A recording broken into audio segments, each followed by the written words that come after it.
Shrink the Nation is a podcast for thoughtful, informed adults, preferably with a pour in hand. The views and opinions expressed on the show are those of the hosts and guests only, and do not reflect the views of any employers, institutions, licensing boards, government agencies, bourbon distilleries, or family members, especially our family members. They've asked us to be very clear about that. This show is for informational and entertainment purposes only. Nothing said here should be taken as medical, psychiatric, legal, or professional advice. If you're in crisis, call a professional. If you're mad at something we said, we suggest journaling or emailing us with civility.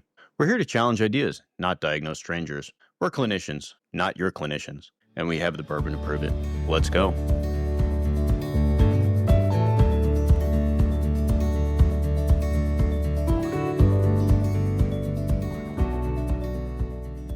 And we're back. Shrink the Nation on the couch with America.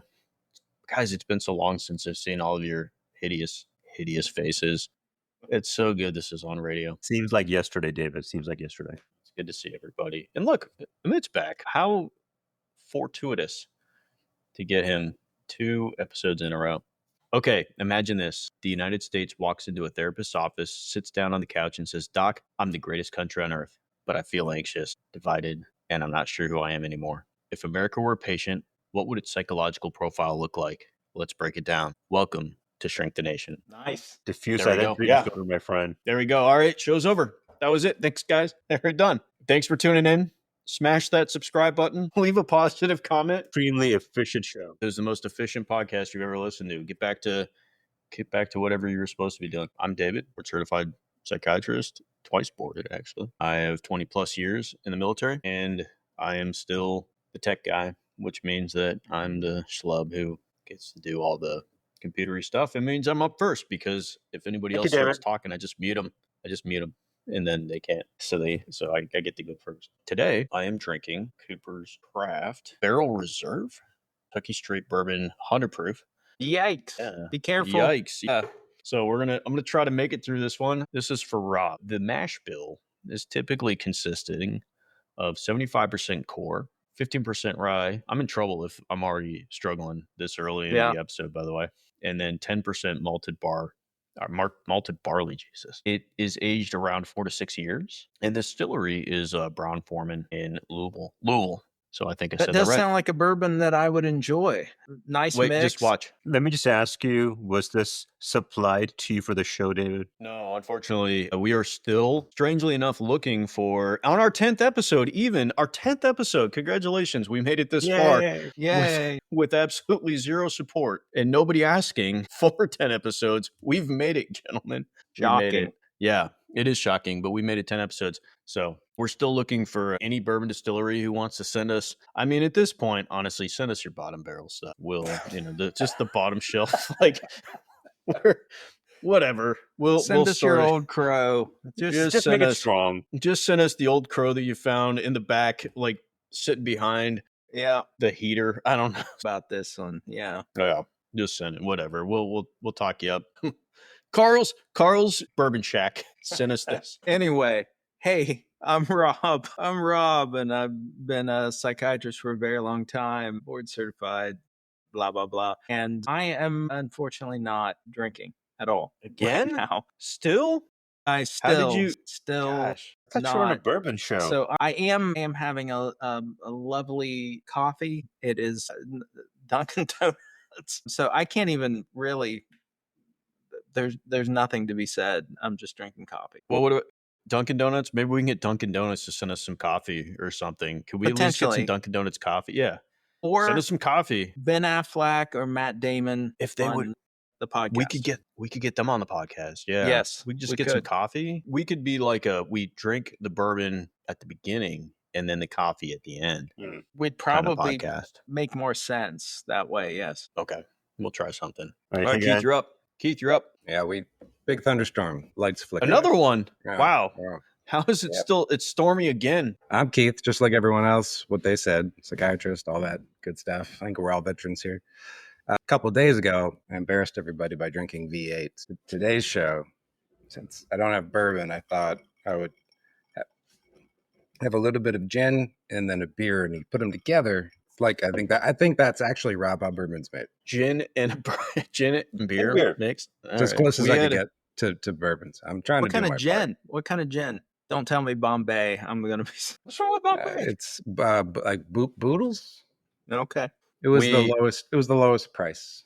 The juniper berry, the juniper berry. the magic of the juniper berry. We had a little intervention with Keith after last time. It was reminiscent of Full Metal Jacket and Sock Party like, Yeah. but he got the message. It was no more V8 on the Bourbon Show. You're next, Rob. You're next. I Rob already already went. went. It's me. No, you were next with the coffee. For the with the coffee. no, I Jeez. get it. I Be am prepared. I am totally breaking protocol. I get it. And Rob There- says Twice. it's coffee. We don't really know what's inside that coffee. Yeah, there's a True. time differential that I'm experiencing right now that makes it very difficult to keep up with you guys. Yeah, I know. Why don't you drink bourbon at 6 a.m., Rob? That's Wah. Plenty of time to sober up for the day. You just need more experience, Rob. You can get there. Yeah. I can get there. Your liver's Practice. whining really loud right now. Yeah, I know. You're going to start making all sorts of sense later in the show. That's a problem. All right, I'll keep Here. it going. I'll keep us going. So, hey guys, thanks for having me on the show. I'm a psychiatrist, adult child, and I got about 19 years of experience in the field. And we'll get started. What are you drinking? Wait, what? Yes, I Breaking forgot. protocol. I broke What is protocol, going on right. here, guys? Guys, this is the 10th episode. If we can't get this right, Yeah. what are our tens of listeners? Well, They're hanging there. Come on, there are tens of people at home or in their car or just asleep, and this just happened to come on their Spotify. Okay, that's right. So Completely we're listening random, to like, what this. the hell are we listening to? Yeah, and they are confused right now about what the hell is going on. Well, we got to you get know, this right. Since you Square- had your get squared tin up. cup experience last time, I decided to go back to my still relatively full bottle of tin cup 14er. So I am enjoying that now, and it is still fantastic. Thank you. Was that so hard? No. Was that No. so hard, people? Jeez, we're Very gonna really rigid, celebrate. very rigid parent on this show. You are, David. We were all raised in the military. I feel You're like giving me a if we personality disorder. can't get this right. Speaking of which, great segue. So personality disorders, the Yeah. nation. That's Keep what we're rocking. talking about. What Love the it. hell are we talking about? Since Rob is our designated driver today, Yeah. Yeah. we're Apparently. gonna let him. Which, Let's start I about think that. I think it's a And an decent. expert on personality disorders. Well, I think And it's having well, one, yes. having one. Yeah, no doubt. It does lend itself well, and I think it's a good SOP to have a DD An SOP. on each. What are you talking SOP? about, Rob? Yeah, I think it's a good SOP to have a DD on each and every episode No. to drive us forward. But Don't ruin the format 10 episodes in. so when I'll we, mute you so quick. no doubt, when we envisioned this, what we ended up chatting about was this concept that the nation has a personality and that we could discuss that personality and discuss it in terms as if it was an individual. And through that process of discussing it, interesting things might come out. And I think we also were thinking about hanging out and drinking together. Was part That of might this. have been the driving force Maybe. for this, but Maybe. So let's think How does- about how do 3 psychiatrists convince their spouses to let them exactly. for an hour and a half at a time to drink bourbon Yeah. and sit on the internet? Apparently, playing video games is not adult enough. We're not rated high enough, David, to talk about this. Yeah. So, what I'm going to request from my esteemed colleagues for this episode is that we're going to approach the United States as if it were a person that comes to us for psychotherapy, has a unified personality. And I realize that it's a touch of a stretch that a nation isn't a person, it is a collection of people. It does certainly have an identity that is bottom up and top down. For this episode, I thought it would be interesting to just approach it like it is a individual. Are we allowed to prescribe for this country?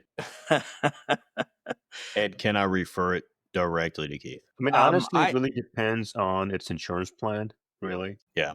Does it have an insurance card? Well, if I was going to send it to anyone, it would be Keith. I would think Keith probably would have the skill set to best treat this individual. Cash or Uncle Sam, I'm sending him to Keith. So, like to talk about our nation as a patient. Yes. and what we can do about that? Well, I'm actually more interested if we can, and I don't want to get too dense and I don't want to get too jargony. And I realize our audience are not all psychiatrists, Wait, but what?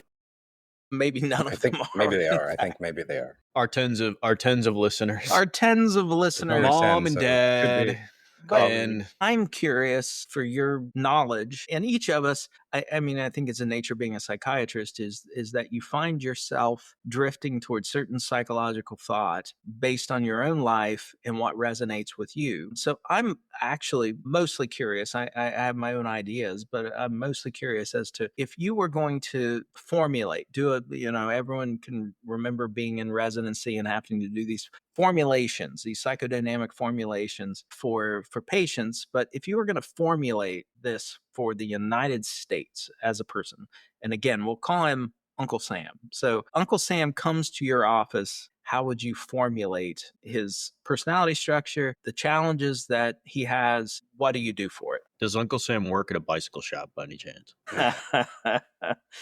Gosh, I hope not. Yeah, I mean, maybe it would sound something like, Professor Rob, this is a 300-year-old immigrant patient that comes to my office, raised in a violent chaotic origin years and upbringing, struggled for many, many, many years of its life, looking for an identity, feeling like wasn't appreciated or respected. A stroke of luck, it developed this grandiose complex and became the world's leader and saved the world from annihilation. And now it's in its later years and it's struggling to integrate its early meaning, it's some of its accomplishments, maybe some discomforts about how it got to the accomplishments or the accomplishment, and then it doesn't know what it wants to be right now. It's interesting, Keith. You're making me think of almost like you're doing therapy with Superman. Yeah, I've done all this stuff and I know yeah, I'm awesome, yeah, but all these people, kind of like a mixture of Superman with the Incredibles, like all these, or Watchmen, all these people are saying all these things. I'm being held to some consequences that I don't agree with, and it's very yeah. interesting to be in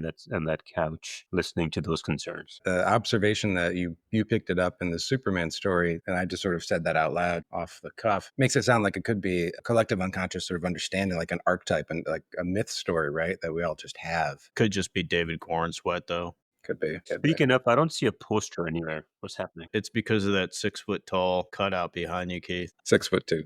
6'2". Sorry. If we were, What are those What- pecs 3D?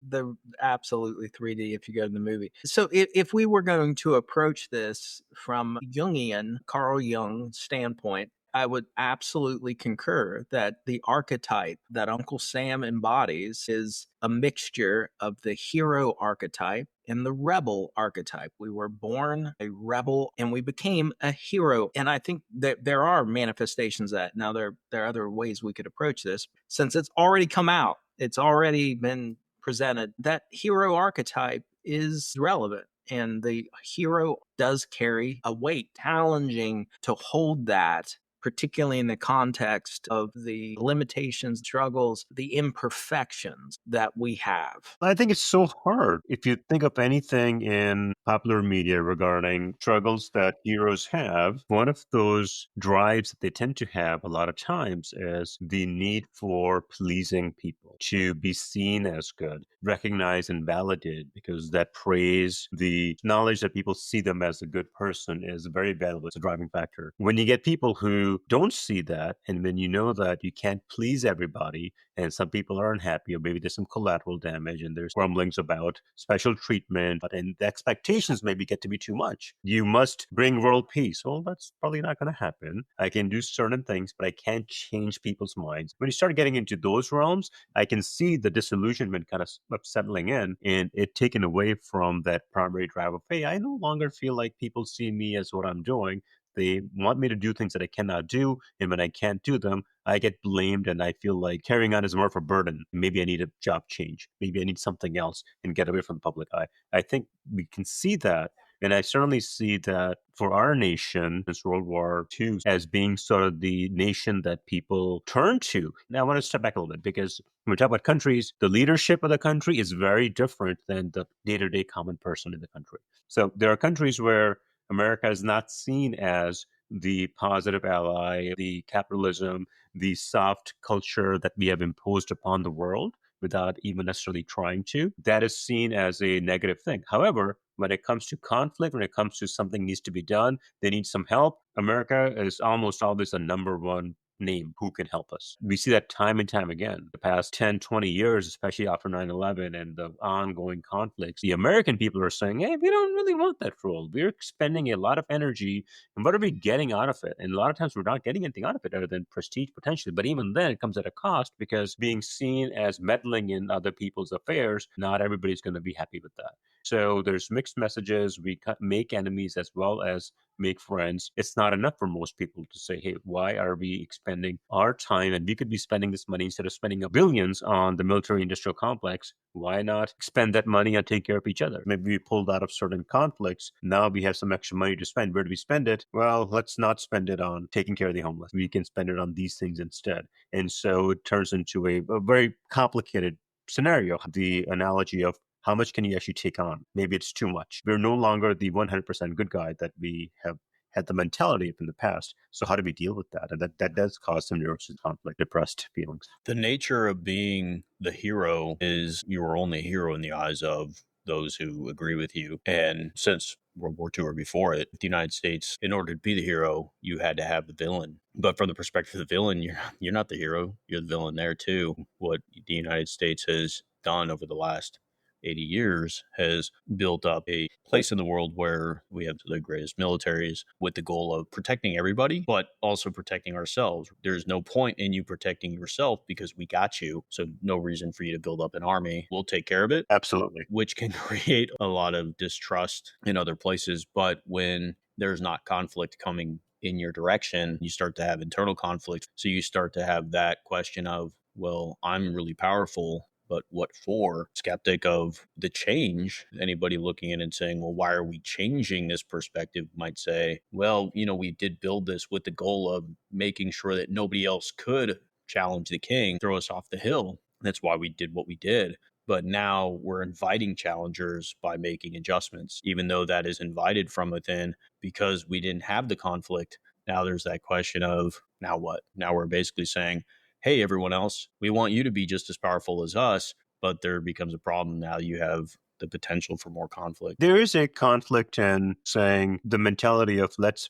make sure that we are the best, while also saying you guys handle your own stuff. We focus on our own. They're not necessarily compatible. Being the best can sometimes also mean you are the person that people turn to because you are the best. And if you don't have the ability to do that, whether it's capability, time, or resources, then maybe you risk what you said, David. You risk someone else taking that spot from you. It's the challenge of living the hero archetype. On one hand, your self-esteem is based on being a hero. On the other hand, the challenge there I think Superman actually is a lovely analogy, is feeling put upon and taken advantage of. We've seen that cycle, that the engagement in the world scene, and then other periods in which isolationism comes in, that we're doing too much for too many. We need to take care of ourselves, and we vacillate back and forth there. It does create a tension or a struggle. Keith, I see thoughts. I see them. I've been listening to all these wonderful examples and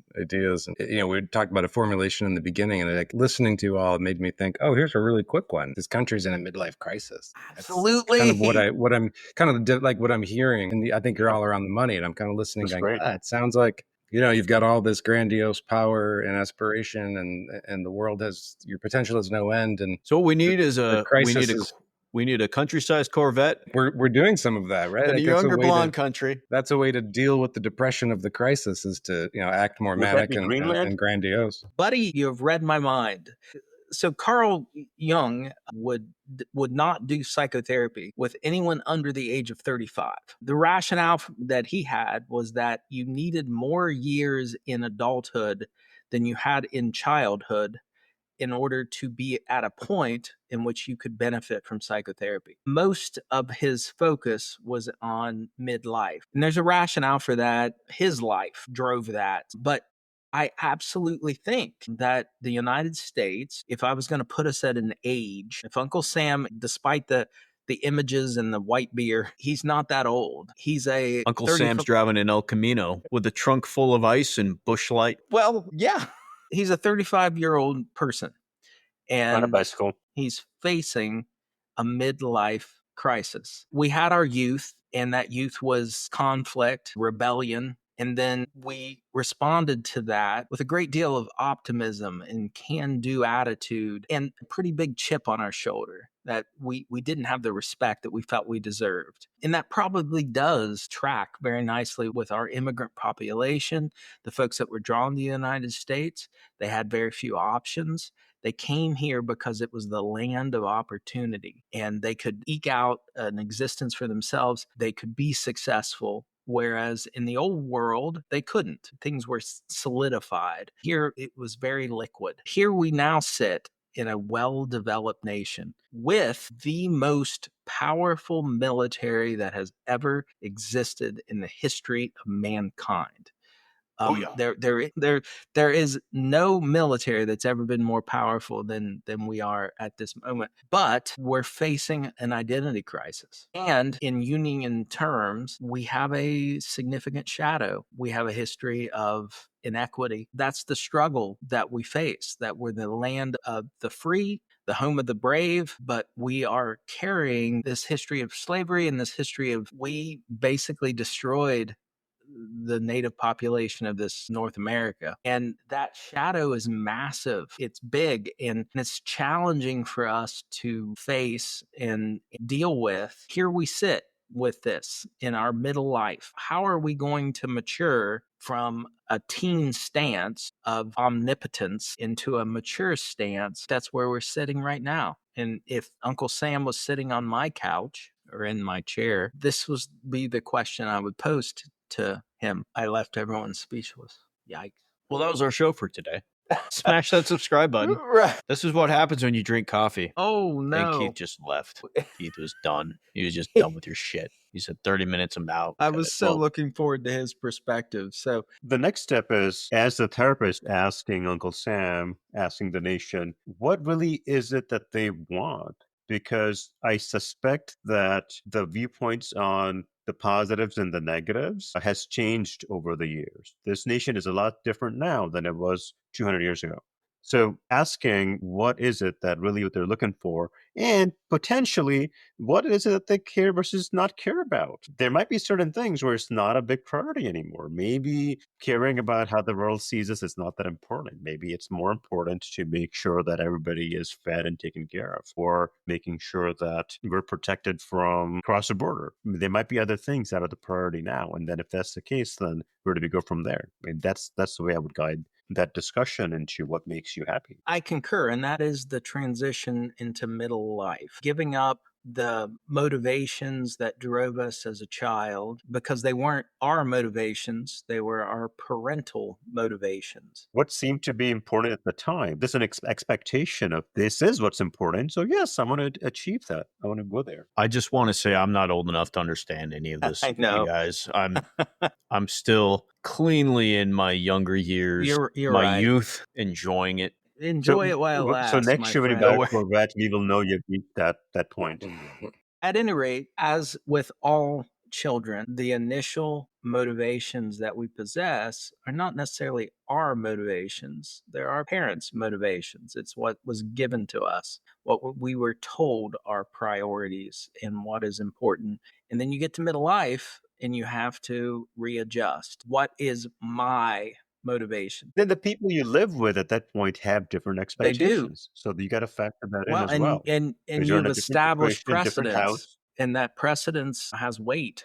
So where we sit as a nation is in a position in which we're middle-aged, and how do we transition into an adult? Yeah, I think if Uncle Sam sat down right on our proverbial therapy space, I think I'd first, ask what brings you here. And then I would listen a lot and explain to Uncle Sam that what's going to happen is you're going to talk a lot. I'm going to listen a lot. I'd probably hear a bunch of themes of Uncle Sam having identities at war, identities competing, just a lot of symptoms and illness coming out of that conflict. After a while, hearing that theme over and over, I might ask Uncle Sam, so who do you want to be? Yes. Uncle Sam may not know, though. Well, the challenge here is that Uncle Sam is not just one person.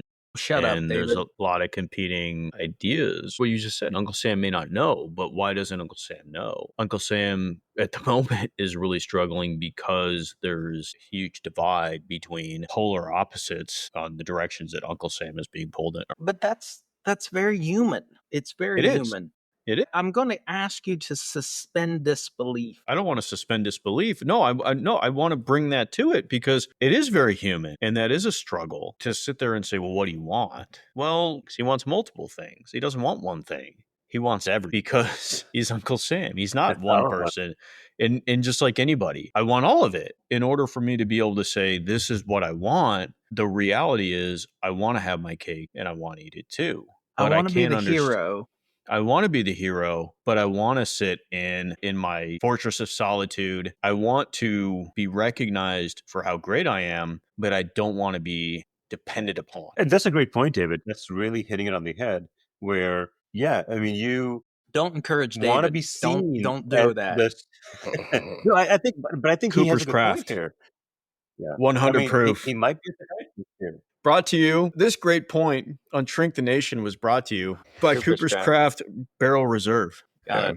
This loss of executive function was brought to And Matt Damon. Yeah. So I think you want to be seen and keep that stage. Hey, I made it, and go back to World War II and look at how I was, and I want to be at the top. But from now on, I don't want to expend my effort and energies in maintaining that position, but keep me up there because that's what I've achieved, and that should be the ongoing goal for the rest of time. And I think that's where you're getting to, David, is that if you want to maintain that, you have to work on maintaining it. Talk to any athlete, talk to anybody high performing. You cannot quit once you get that belt, once you get that medal. You have to keep on performing if you don't want someone else to take that spot. And if you don't want to put that effort into it, well, then you better be prepared to give that up and say, hey, I'm satisfied. I'm happy I won the gold in the Olympics. I'm happy with that. And I'm okay with someone else winning it next year because I've done my part and I don't feel like doing all that work to continue to maintain that because it has got consequence. There's a cost to it. And I don't want to pay that anymore. But you can't have it both ways. You can't, like you said, you can't not do the work and still, get your cake and eat it too. It's such a struggle to even understand you want to have your cake and to eat it too if you aren't able to say it, if you're not able to put that out there and understand that there is that conflict. That's what I'm getting at. You may feel like you Well, don't want it, but you really do. We're an aging quarterback. We're Brett Favre. Whoa. What? Does everyone remember Brett Favre, or is it just me? So Brett Favre. Why did you get some weird text messages? No, we're Brett Favre. So folks can remember back when Brett Favre was at the end of his career, he really struggled retiring. He really struggled transitioning from the hero into a different role. And that's where we find ourselves. We're going to get sued now, cutting that out. You didn't hear what he said. We're Tom Brady. What he We're said, Brett not Favre. you. Not you. No. Okay. Hey, you will not besmirch Tom Brady, or I will. You were. You leave Tom alone. He has been through enough, goddammit. You leave Tom alone. Oh, him and Giselle. You leave Tom alone. Yeah. At any rate, leave Tom alone. We are that aging quarterback, and we are at a point when, potentially, have we peaked? Maybe we have. And, you hang out with enough people who are in middle life, not all, but some of them hang on to the successes of the past too much. They want to maintain that excellence, that hero status. Yeah. And really where we're at is we have to transition to the wise man. You're saying my point, but I want to say more specifically. But I want to say it I want to say it. No, because the issue that any aging quarterback has is that he wants to hold on to the past. He doesn't want to acknowledge that he's the aging quarterback. He wants to say, remember me for all the greatness. Don't forget the greatness. I can't still be that, but don't forget it. If Uncle Sam is at this point to say, I was the hero, did all this, love me for that, but I don't want to do it anymore. But don't forget that I did all this and still praise me for doing all this. Don't forget that I did it. But there's a huge conflict there because just like the NFL, it's a what have you done for me lately world. And people's memories are really, really short. So the second you're off the hill, Wow, we are mixing metaphors like like crazy here. But the second that you're no longer king, you're not going to be. The real question is, can you say out loud what it is that you really want? Or at least all the things that you want? Because you need to be able to say out loud, I want to be remembered for what I accomplished, but I just don't want to keep doing it. When it comes to the national personality, that's the big question. There is a subset that says we still want to be that. And there's a subset that says we don't care anymore. We don't want to be that anymore. But the big question is for the people who are saying we don't want to be that anymore, do they not want to be that anymore because they think they're going to be remembered and praised as that? You have to understand if you want to be hailed as the king, you got to be the king. You got to stay there. And so you can't just give up your throne and be hailed as the king. Once you step aside, you're done. I concur.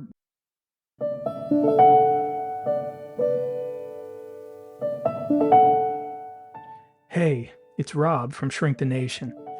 As my friend David so eloquently states at the beginning of the show, we are clinicians, but we're not your clinician. We love to joke around and dive into the tough topics, but there's something really important we need to say. If you're struggling with your mental health or facing substance use issues, we want you to know you're not alone. We have dedicated our professional careers to mental health, and we care deeply about it. It's okay to ask for help. Reaching out to a professional in your area could be the first step toward feeling better. Don't wait. There's support out there, and it works. Please take that first step. We want you to be well. Now let's get back to the show. Oh, and don't tell David I said he was eloquent. He'll be insufferable. Keith, this is a recurrent theme for me. You have more pure psychotherapy experience than the rest of us. You did it for years. I know you had middle-aged men come to you with this struggle. And my curiosity is, what did you do? I'm sorry to put you on the spot, but I hold you in high regard. Yeah, we really hate to ask you this Fix this for us. very clear question in the middle of the podcast about the thing that we're talking about.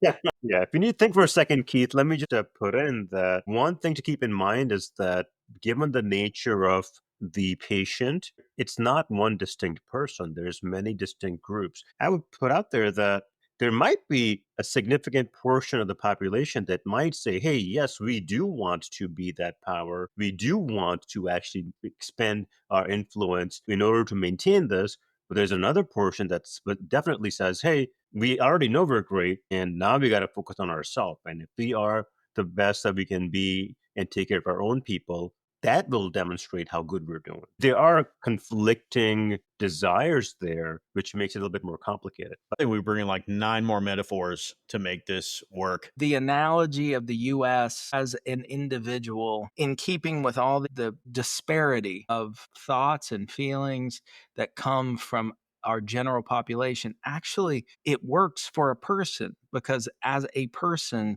we have all these thoughts and feelings and conflicts. And Keith, fix this horse. All right. Fix it, Keith. All right. Well, you asked. Wait, Yeah, we're gonna do some music over this. It's gonna be like Keith's fix it time. That's fine. If a patient came to me in a midlife crisis, what would I do? Tell him to buy a Corvette. I mean, first and foremost, I would I'd set the perspective of this is going to take a while. We're going to need some time. And you can choose to hang in there with it. You can choose not to. This isn't going to happen overnight. So that's like really important on the front end, to set that perspective and saying, I'm not a hero. I'm not a grandiose healer. Kind of do that on purpose. But what I would do right away if I picked up that was the crisis is I would encourage, or I would allow, a very positive, grandiose projection or transference onto me, which would happen very quickly. It's sort of what the character is looking to do at that point. And then you would be the grandiose, benevolent, all-powerful object. But then I would use that projection and do no harm. I would support the patient. I wouldn't harm them with all that power, because somewhere in their past, repeatedly, they were harmed by something very powerful. And it's sort of why they're here today. So I would just hold that for, could be a long time, months, years, and not harm them with it. And then little by little, begin to challenge them through it in ways they can integrate. But the core of it is I would allow myself to be projected on, grandiose, and I wouldn't harm them, wouldn't coddle them and they would challenge it over time, and we would talk about the challenge. How that translates to a nation would be super fun to talk about. Well, we could pretend like we're on a podcast talking about it and Mm. do it right now. That's my way of saying I hope someone has some really great ideas about how we could do it as a nation. It's a struggle. No doubt. We've approached this from actually, and I set this up, but we went a Jungian route. Yes, you did. I did. Let's shift to, let's say, a self-psychology. Hey, who's hosting this, by the way? Oh, well, Let's shift to self-psychology. You're doing a shit job. No, so from a self-psychology. Well, one of us has stuck to the protocol and had bourbon, and one of us is all wired up on caffeine. Like some sort of Sonic character. I've had 2 pots of coffee. Yeah, one of us, his heart's about to explode, and one of us is being awesome. So from a self-psychology standpoint, so Kohut was the gentleman who developed this. He said that in order for us to develop what we needed were 3 things. My tongue's moving faster than Slurring that speech with all that coffee, quote unquote. I've got all these Where'd you ideas get that coffee from? Need to get out. Yeah, okay. Anyway, 3 things. One was an idealized parental figure. So we needed to feel. We need to go back to Britain. Well, we needed to feel like there was an object, a parental object in our life that was powerful and that could protect us from the bigger world. So we need to go to the bicycle shop. Well, I'm going to advise the audience, our tens of listeners, stay away from bicycle shops. Just don't go there. Don't go there. I don't know if I agree. And if they offer you wine, don't drink it. And if they want you to take your shirt off, don't do it. So that's my advice. That's my my public service advice. But Rob, you need to now watch Eurotrip and then come back to us. There's the idealized parental object. There's a mirroring experience, and that's it actually came from Snow White, mirror, mirror on the wall, who's the fairest of them all. That when you walk into the room, you need to be able to see in your parental object that they look at you as if you are perfect and wonderful and fantastic. Then there's the concept of twinship. You come to understand that you are more alike other people than you are dissimilar to them. In other words, as a human, we have lots of crazy thoughts, feelings, and fears, but so does everyone else. As a nation, when we think in those terms, we're struggling because we're lacking in each one of those things. Our inception was in rebellion against all odds. We lack that mirroring experience. We maybe have this idealized parental object in England. We also are struggling with twinship. The U.S. is in an interesting position in that we've never really felt that we are more similar to other nations than dissimilar. We want to hold ourselves separate from other nations because we're better than. That could be a struggle, that what we're going through is not a new thing. It's happened in every nation. It feels very unique to us because we're lacking in twinship. Well, it's the only viewpoint we have, right? Our viewpoint.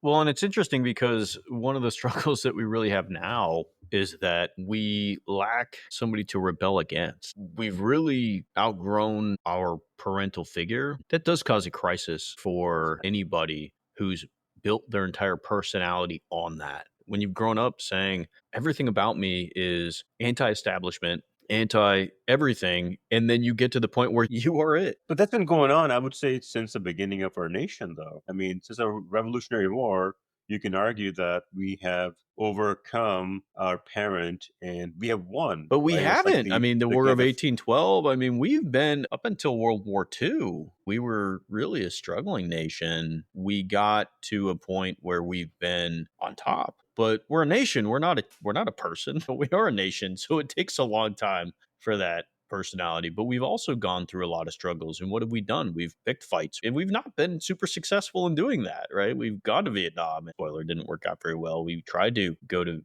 Afghanistan and didn't work out really well. We don't have a king to rebel against anymore. Historically, from a personality perspective, from that angle, it is a crisis. If all people need an enemy and all people need a savior, and from the Jungian perspective, right, if that's just part of our humanity, right, as a nation, we don't really have a clear enemy and we don't have a clear thing we idealize. We idealize different things at different periods in history. I mean, we don't idealize the House, the Senate, the Supreme. We give it a grand name, but the Supreme. We don't idealize those things. They don't link us anymore. Maybe there was times we idealized banks or industrial giants or whatever. We don't have those two archetypal Jungian poles right now. That's a crisis. Like, how do you even begin to shape yourself without those two tensions always pulling back and forth? And that comes back to our earlier comments of hear people talk about people come together, worlds come together during a time of crisis. If we just could have one good crisis that would pull us together, that's a very damaging prescription, but probably effective in the sense of giving us those two Jungian things back. There's no universality in that what that means either. I think that's part of the problem. Who would you idolize? If you ask 10 different people, they'll give you 10 very drastic answers in terms of the thing that they feel is where we need to be or where they want to be at. Whether it has to do with commercialism, politics, ethics, it's going to be very, very different things. I think we're so diversified in terms of the information that's out there and what we think is good and important. I ask my kids, it's going to be Mr. Beast. That's sort of the ideal, thing that they want to get to. Of course it is, though. Hundreds of millions of views, right? Very influential, but has nothing to do with anything. Even if we talk to Do not be other smart, goals Mr. and Beast. who you want to be. He And will I'm destroy not. us. Mr. Beast makes some good money making some really interesting videos, right? You'll get deleted really quick, Amit. No, I think, in fact, this is a promotion of Mr. Beast, if anything else. However, Amit's last episode with us, courtesy of Mr. Beast. right. We're about to get $100,000 to never have Amit on again. 300 million people suddenly hate mailing you. That's good publicity. No such thing as bad publicity. Well, I think Eat his chocolate. Everyone eat his chocolate. good chocolate. If at a granular level, you were to ask any individual person in America, we would probably be all over the place. But as Rob has said multiple times, turn the microscope around and look at it from that 10,000 foot view. It's a very different perspective that we're looking at. And I don't think we're all that different in the grand scheme of things. As we've alluded to, when there is the great crisis, the greatest common denominator brings people together. The problem has been, for the longest time, we've been king of the hill for so long that we're not the ones experiencing the crises. We're the ones causing them everywhere else. And even when they happen here, they're not really felt across the board. When was the last time we had a war happen at home? I mean, Rob, you were there. I was. It was the War of 18. Yeah, what did it spell? No, it like, was Rob? the Civil War. It was I the Civil guess. War. Yeah. But that was I was our war. I was But when definitely was in the short last time? pants. But the last time there was a war, a foreign war fought on U.S. soil. 1812. Yeah, I mean, you were there for that, but and it was a scary time, but it really brought us all together, right? It did. It did. So, if Uncle Sam came to me, it would be, hey, you're wildly successful, but you're haunted by unresolved trauma. And your future depends on whether you can accept your flaws without losing your vitality. Sorry, my hillbilly accent comes out sometimes. That's the struggle. That's where we sit. You have this history of great success, but you've never really dealt with the trauma that you were conceived in, that part of your expansion and your success created and caused these conflicts between, now I'm going to move into Freudian psychology, but the id, which drives you toward success and pleasure and all those positive The things, chariot horse. and the superego, which is your constitution and your puritanical fundamentals, and then our ego's left to manage those things, and it is nigh impossible unless It's very, very nice.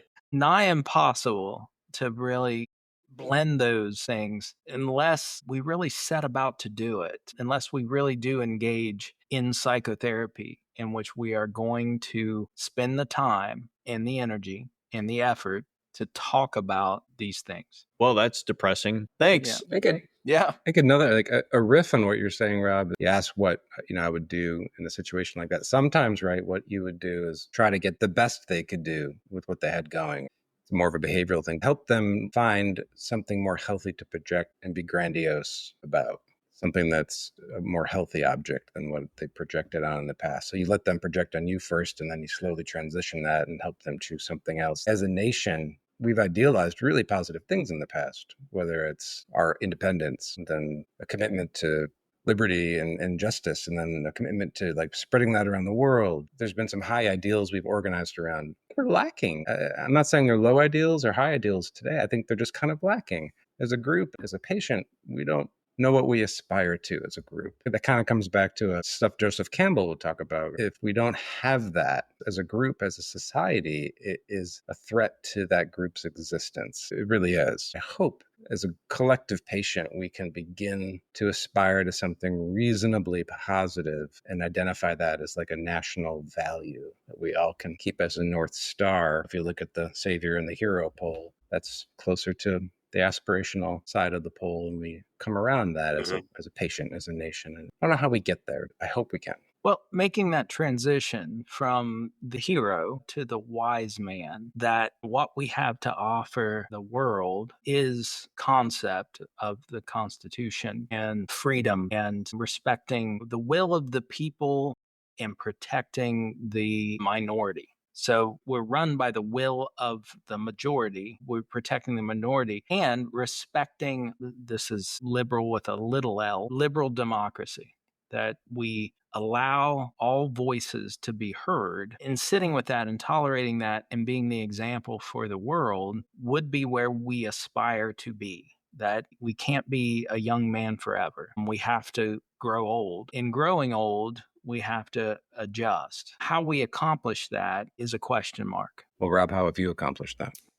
You've already gone through In your that. 150 years. Yeah, it's challenging. Well said. To say the least. No, I mean, it's from an individual standpoint, it is a challenging transition, not to be the person that necessarily fixes things, but to be the person that is the example of how they have fixed it in the past. That's hard, and it requires a certain restraint and a certain acceptance of the loss of capacity and capability that is difficult and one struggles against. Well said, too, for how we're getting along as a group at the international level. Same applies, for sure. And I have 0 prescriptions here. None. Well, it's your patient. This is your patient. Well, For the water supply, I would Rob. say, what do you want for the water supply? Face your shadow, grow up. That's what I would, and okay, I'll do a prescription actually. That from a prescription standpoint, it feels to me that our best bet is history and is education, and it is facing the challenges and the inconsistencies between what we like. You go talk to the average American and say, what do we believe in? What they say is probably going to be freedom and equality. Facing those challenges in which our history is one in which freedom and equality has not been a consistency for a good swath of our population. Additionally, we are a population of immigrants and of the minority that becomes the majority over time. And that's something we have to just sit with and accept and be comfortable with. And it's a struggle. But our best bet is probably our kids and communicating this to our children and getting them to understand this, that if there's hope for us, it may not be sitting with us. It's sitting with our children. Or opening a bicycle shop. Well, that's one way to get Rob, the kids in. That was inspired and beautiful. Can I say the inverse of that prescription? Like as an example of to kind of highlight what we're encouraging and talking about on this podcast, sort of give the inverse of it to make it more clear, like what you wouldn't prescribe or what you would hope, like the other option. You could go another way. There's 2 treatment tracks. Yours, wonderful, healthy, life-giving. And there's another treatment track. And it's like Viagra, testosterone, an anabolic steroid, right? And like that's how you cope with that crisis and that loss. And Thought we were going to be nice about Hulk Hogan. And I suppose it works for a while. And maybe we can kind of use our imagination and see how that's happening in our country today. And that works for a while. I mean, it does work. Problem is when all those options, when all those pills don't do their thing anymore, you're still left with the crisis. So Corvette, get a Corvette then. Yeah, get a Corvette, get a prescription for Viagra and minoxidil for the hair loss. And but it's like, but if we all keep kicking the can collectively down the road, right? Eventually the line of credit runs out. It does. right? But if we decide, I'm just going to sit and look at the debt and pay it and work on it now, once it's paid off, you have potential. You could be a rich nation internally, spiritually, externally. But you have to take the time to stop and take an inventory and be honest. Mitt, you got one? Honestly, nothing that concrete. I think for taking back to our patient on the couch, I'm really interested in what is it that they really want. And based on that, I think you can go somewhere. Problem is that there's very conflicting things that are wanted. And if that's the case, then we're not really going to get anywhere to resolve that. But I mean, can't go wrong with Viagra, I guess. He just wants a Viagra. Everybody gets Viagra. It's a good place to put a point on it and end. I will Oh, and watch The Watchmen and then come back to me. with Viagra. I wouldn't recommend it. The blue pill and the blue man. So thank God he didn't have Viagra through that movie. I would still ask the question, but my prescription would still be to say, verbalize and honestly answer the question of what is it that you truly want? I know you said that, but to actually say it out loud and to address the conflict, to be able to say what it really is. What I've found with anybody is it's there, but they don't hear it until they say it out loud. This is what I want, which is fine. We can go through our lives wanting conflicting things, but until we say it out loud and hear it, we don't always understand that we just can't have them both. And that's where that healing can start to begin. And I think maybe adding on to that, David, like pick one, because you're asking for 3 different things. Pick one that you think is more important to you, because you may not have them all. And I think that can be hard too, right? Well, it's impossible. Well, it can be impossible, but that's the goal of the therapy, is to get to the point where you say, I can finally stick with the one and be okay with losing out on the other one or the other 3. And that is the power of psychotherapy, that we have these thoughts that live in our head and we think we understand them because they're in our head and we think about them constantly. Psychotherapy forces you to put it to words. And sometimes those words alter how you perceive it. And you're right. What you just said is that in saying it out loud, it takes on a different character, different quality. And sometimes the ridiculous all of a sudden sounds ridiculous when you say it out loud. Can't be omnipotent forever. We just can't. No one can. And whether we're talking individually or as a nation. If all else fails, you know what? Embrace the messiness. Take 3 deep breaths and say, I'm a glorious clusterfuck, and that's okay. Charlie Foxtrot. Have your bourbon and go on with your day. I think that pretty much wraps up this wonderful, awesome episode 10. Episode 10. Episode 10. Thank you to Cooper's Craft and their 100 proof. I will be crawling out from behind a dumpster in an alley tomorrow morning, regretting all the decisions I've made today. Every decision. I want to thank Dunkin Donuts for making a superb coffee that really kept me clear. And I was on point. And practicing for our promotions. Thank you, dear Tin Cup, for your 14 years. Absolutely. Right. It is fantastic. And the wonderful mixture of beer and gin. Keith will definitely definitely not regret. And V8 juice. Thank you, Campbell's. Appreciate all your V8 support. was the last time several days ago. It was days ago. Definitely not. That was days ago. We concur. So socials at shrinkthenation.com. Smash that subscribe button on all of the whatever streaming platform is your favorite. We are on socials. Thank you so much for everybody who's reaching out. We are getting to all the comments that we possibly can. Thank you so much. We really appreciate you reaching out. Leave a comment on whatever platform. Give us a rating if you can. Hopefully you get one. We really appreciate you even sticking out there. All the tens of you that are doing it. It'll be the tens will be there forever. Stick around. Hopefully next week or so we'll have a good announcement on some work that I've been doing behind the scenes, maybe making this a little more accessible, and really appreciate everybody for sticking around this long. And thank you, Mitt, for being around again. Keith, thanks for grabbing something other than V8 this time. Rob, fuck you and your coffee.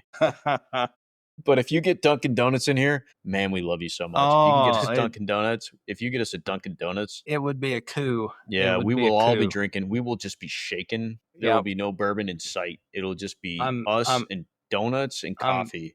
Without a doubt, I'm Matcha sitting at like lattes. 800 milligrams of caffeine right now. Yeah. Well, go off and drain And that. please don't forget to check out our merch. Exactly. The t-shirts. So I guess we're making the merch hats. now. We'll make merch at some point. Now we might. Who knows? Hey, if we get interest in merch, Yeah, we'll about. make merch. I know I've actually had asks for merch. We're not quite there, but we'll get our logo and whatnot, and we'll do some merch at some I want point. some merch. We'll Let's do it. we'll consider merch. We need When hats. once we get enough people interested, we'll be doing merch. All right. And then I'll be just vomited merch. I'll be looking like the Shrink the Nation version of Kid Rock at the White House.